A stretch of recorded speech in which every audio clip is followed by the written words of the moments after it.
yesterday at the end of your show, you were talking about that we've been in a civil war, for a cold civil war, but that it won't become a hot one if after this election, if Trump stays in office or if he gets removed. Either way, I think there is a way that it could become a hot civil strife, would be a better word. And you're using the wrong model. It's not the American Civil War. It's something like Kosovo or Rwanda or Tulsa in 1921. It's neighbor against neighbor and neighborhood against neighborhood. Yeah. And this is very chilling. Yeah, probably Tulsa would be a better example because, Rwanda was, well, that was also a racial strife, I guess, or tribal strife. And I'm hearing Kosovo a lot of the same rhetoric. Regional. I hear a lot of the same rhetoric coming from the right wing, calling people cockroaches and dehumanizing people. Yeah.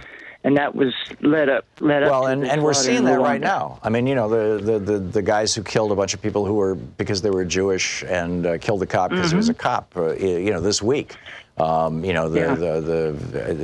incredible rise in the killing of Jews around the United States and people of color by people who are and supporters of people who are of color, like Heather Heyer, at the Virginia Charlottesville, Virginia rally. There is a very civil strife, I think, is about it. You're right, Brett. I'm hopeful that now that the FBI is starting to take this seriously, and they really should have done this 2 decades ago, that and they've stopped a number of mass shootings. I mean, it's about every other week we get a story about some guy that had a hit list of people he was going to kill, and it's not always kids in schools. A bunch of guns, and mom turned them in, or neighbors turned them in, or whatever. We're increasingly hearing about those kind of things, and that's kind of the good news. I think that I really think that this is not going to stand very long. What happened in Tulsa, the slaughter of African Americans in Tulsa back in the 20s? It was a long time ago. 1921. Yeah, 1921.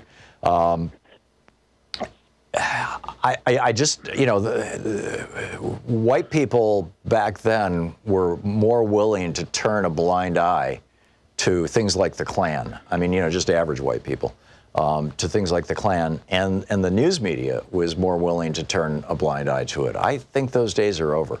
I hope those days are over. I hope so. So, all right. Yeah. Thanks a lot, Brett.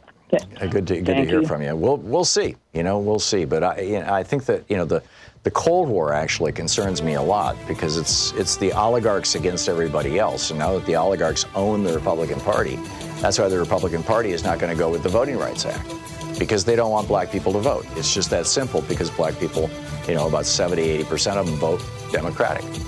And how dare